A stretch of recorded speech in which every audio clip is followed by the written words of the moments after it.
बिस्मिल्लाहिर्रहमानिर्रहीम अस्सलाम वालेकुम। Welcome to refine learning. जो लोग साइंस को समझते हैं उनके लिए एक बहुत अहम खबर है। इसमें सीखने के लिए बहुत कुछ है। बिल गेट ने एक बहुत अजीब तजर्बा शुरू करवाया है। बिल गेट जो कि माइक्रोसॉफ्ट के बानी हैं और दुनिया के अमीर तरीन लोगों में शुमार होते हैं। कोरोना वायरस की वैक्सीन के हवाले से भी ये बहुत एक्टिव नज़र आए हैं। इन्होंने एक तजर्बे की हामी भर ली है और ये तजर्बा हार्वर्ड यूनिवर्सिटी के साइंसदान करने जा रहे हैं और इस तजर्बे की पूरी फंडिंग मिस्टर बिल गेट कर रहे हैं। ये जो खबर मैं आज आपको देने जा रही हूँ दर्जनों जगहों पर छपी हुई है। आखिर ये करने क्या जा रहे हैं? ये ज़मीन को ठंडा रखने के लिए सूरज को ढांकने जा रहे हैं। ठीक है, कैसा लगेगा सुन के कि कोई ज़मीन को ठंडा रखने के लिए सूरज को ढांप दे और ज़मीन को ठंडा कर दे। आमतौर पर जब बादल आते हैं तो ज़मीन का जो टेम्परेचर होता है वो थोड़ा कम हो जाता है। इसी तरह जब सूरज गरूब होता है तब भी जो ज़मीन का टेम्परेचर होता है वो थोड़ा कम हो जाता है। सूरज की जो किरणें हैं, रोशनी है, शिद्दत है, जब ज़मीन तक आती है तो गर्मी पैदा हो जाती है। ठीक है, ज़मीन पर जो मौसम है वो सूरज की डायरेक्शन पर डिपेंड करता है। वो कैसे करता है? ज़मीन का जो हिस्सा सूरज के सामने होता है वो वहाँ पर दर्जा हरारत बहुत ज़्यादा होता है और वो गर्मियों का मौसम होता है। इसी तरह जो ज़मीन का हिस्सा सूरज के सामने नहीं होता वहाँ पर दर्जा हरारत कम होता है और वो सर्दियों का मौसम होता है, वहाँ पर सर्दी चल रही होती है। इसी तरह पूरी दुनिया में ज़मीन के ऊपर कहीं सर्दियाँ चल रही होती हैं तो कहीं गर्मियाँ चल रही होती हैं। ये सिस्टम इसी तरह चलता है। तो ये जो सारा चक्कर है ये जो सारा का सारा चक्कर है ये सूरज का है। अब ग्लोबल वार्मिंग से बचने के लिए ज़मीन का जो दर्जा हरारत है वो दिन ब दिन बढ़ रहा है। अगर हम सदियों या सदी पहले की बात करें तो जो ज़मीन का दर्जा हरारत है आज की निस्बत 1 डिग्री या 2 डिग्री सेल्सियस कम था। ज़मीन का जो दर्जा हरारत है वो वक्त के साथ साथ बढ़ता चला जा रहा है। इस मसले पर काबू पाने के लिए बिल गेट ने साइंसदानों की टीम के साथ मिलकर ये फैसला किया है कि वो दर्जा हरारत कम करने के लिए ये तजर्बा करेंगे और इस तजर्बे का नाम जो है वो ये है stratospheric control disturbance experiment. Stratospheric control disturbance experiment. अब ये तजर्बा है क्या? मैं आपको बहुत ज़्यादा लफ्ज़ों में बताऊंगी कि ये तजर्बा क्या है। इस तजर्बे से जो सूरज की रोशनी ज़मीन की तरफ आ रही है उसे रोकने के लिए साइंसी तरीके का इस्तेमाल करेंगे और इसको रिफ्लेक्ट करेंगे। जैसा कि आपको पता है कि जब रोशनी सूरज पर पड़ती है, सूरज की जो रोशनी है वो शीशे पर पड़ती है तो वो रिफ्लेक्ट हो जाती है और इसी तरह जब दीवार पर पड़ती है तो रिफ्लेक्ट नहीं होती। तो जो रोशनी है वो कई चीज़ों से रिफ्लेक्ट हो जाती है और कई से नहीं होती। तो जो रोशनी जब ख़ास किस्म के मवाद के साथ टकराती है तो वो वापस चली जाती है। तो वो ज़मीन के इर्द गिर्द एक लेयर बनाने जा रहे हैं। तो जब सूरज की रोशनी इस लेयर से टकराएगी तो रोशनी का सारा हिस्सा तो नहीं लेकिन कुछ हिस्सा उससे रिफ्लेक्ट हो जाएगा और इस तरह जो रोशनी ज़मीन पर आएगी वो उसकी जो हिद्दत होगी, जो टेम्परेचर होगा वो कम होगा, गर्मी ज़मीन तक कम आएगी। ये वो तजर्बा है जो वो ये करने जा रहे हैं और इस तजर्बे के लिए वो जिस चीज़ का इस्तेमाल कर रहे हैं उसको कहते हैं, उसका नाम है कैल्शियम कार्बोनेट और केमिकल इसका जो फार्मूला है वो है CaCO3। एक ख़ास किस्म की गैस है। ज़मीन की ख़ास बुलंदी पर इसकी लेयर बनाई जाएगी। कैल्शियम कार्बोनेट की गैस की जो लेयर है वो ज़मीन के कई हिस्से की बुलंदी पर, ज़मीन पर कहीं ऊपर जाकर इसकी जो लेयर है वो बनाई जाएगी। ख़ास किस्म की बुलंदी पर इसकी लेयर बनाई जाएगी ताकि जो रोशनी का बड़ा हिस्सा है वो इससे टकरा कर रिफ्लेक्ट हो जाए, ज़मीन तक ना आ पाए। तो जो रोशनी ज़मीन पर आएगी उसकी मिकदार भी कम हो जाएगी और इसी तरह ज़मीन पर जो दर्जा आता है वो भी कम हो जाएगा। तो ये है वो तजर्बा जो ये करने जा रहे हैं और इस सिलसिले में वो जिस जगह का इंतखाब करेंगे, आखिर ये तजर्बा उन्होंने कहीं तो करना ही है ना इस पूरी ज़मीन पर, तो वो कौन सी जगह है जहाँ पर वो ये तजर्बा करने जा रहे हैं। तो चूँकि बिल गेट ये तजर्बा हार्वर्ड के साइंसदानों के साथ मिलकर कर रहे हैं तो इस सिलसिले में जो हार्वर्ड की टीम है उसने जिस जगह का इंतखाब किया है, उन्होंने इस तजर्बे को करने के लिए जिस जगह को मुंतखब किया है, जो जगह उनको इस तजर्बे के लिए सूटेबल लगी है वो है स्वीडन के इलाके किरोना का इंतखाब। ठीक है, किरोना स्वीडन का कोई इलाका है जहाँ पर वो ये तजर्बा करेंगे।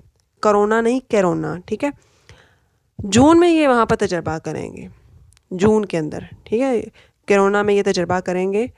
ये एक गुब्बारे में गैस को भरेंगे और ज़मीन से 20 किलोमीटर की बुलंदी तक लेकर जाएंगे। ठीक है, मतलब गुब्बारे में गैस को भरेंगे और ज़मीन से 20 किलोमीटर की बुलंदी पर ले जाएंगे और वहाँ पर इसको छोड़ देंगे और इसकी एक लेयर बन जाएगी ज़मीन के गिर्द जो पूरी ज़मीन को कवर कर लेगी। चूँकि बादल जो हैं वो ज़मीन से 18 किलोमीटर ऊपर होते हैं और ये जो लेयर है ये 20 किलोमीटर ऊपर होगी, यानी कि बादल 18 किलोमीटर हैं तो ये 2 किलोमीटर ऊपर होगी बादलों से।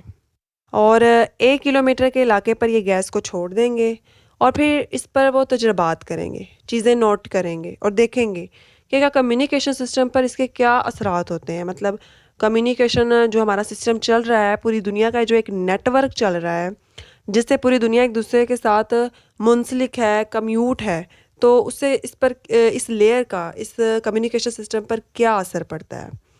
जैसा कि हमारा सैटेलाइट सिस्टम है, जिसके थ्रू हम पूरी दुनिया में किसी भी जगह की जो लाइव स्ट्रीमिंग है वो देख सकते हैं।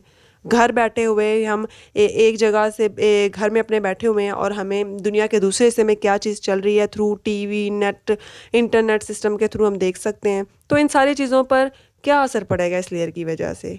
टेलीफोनिक सिस्टम पर जिससे हम राब्ते करते हैं मोबाइल सिस्टम यूज़ करके, इंटरनेट यूज़ करके, क्या इस पर मतलब फ़र्क पड़ता है इस लेयर की वजह से। तो ये सारा कुछ नोट किया जाएगा, इस पर सारा कुछ तजर्बात किए जाएंगे। फिर इन तजर्बात के जो नताइज आएंगे उसके बाद वो ये फ़ैसला करेंगे कि इसको लार्ज स्केल पर, बड़े पैमाने पर कब लागू करना है। पहले तो वो 1 किलोमीटर तक इस लेयर को फैलाएंगे ना, तो वो इसके बाद तजर्बात करेंगे क्या कम्युनिकेशन सिस्टम पर असरात होते हैं इसके, फिर उनको मद्देनज़र रखते हुए इसको लार्ज स्केल पर ले जाएंगे। ठीक है।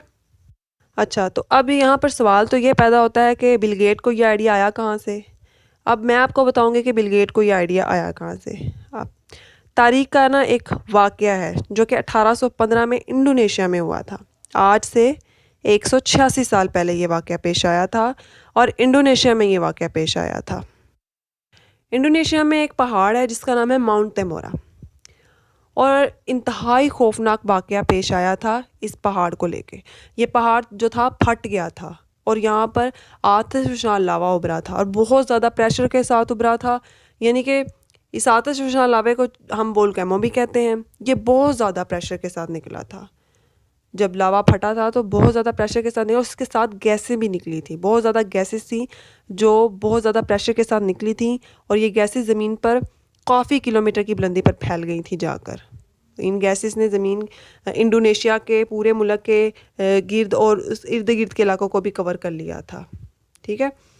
तो इस पहाड़ के फटने के बाद हुआ क्या था इंडोनेशिया में। जब ये पहाड़ फटा था, लावा निकला था और बहुत ज़्यादा गैसेस निकली थी और जाकर ज़मीन पर काफ़ी बुलंदी पर फैल गई थी इंडोनेशिया के गिर्द और इर्द गिर्द के इलाकों को इसने कवर कर लिया था इन गैसेस ने। तो 1815 और 1816 के ये जो 2 साल हैं यहाँ पर गर्मी आई ही नहीं थी, गर्मी का मौसम आया ही नहीं इंडोनेशिया में। 2 साल में यहाँ पर जो गर्मी का मौसम आता था वो आया ही नहीं।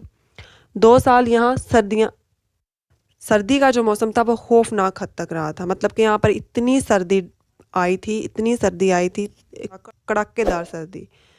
इसका ये नतीजा निकला था यहाँ पर। तो ये आइडिया बिल गेट ने, इस तजर्बे का आइडिया इस वाक़ये से लिया था।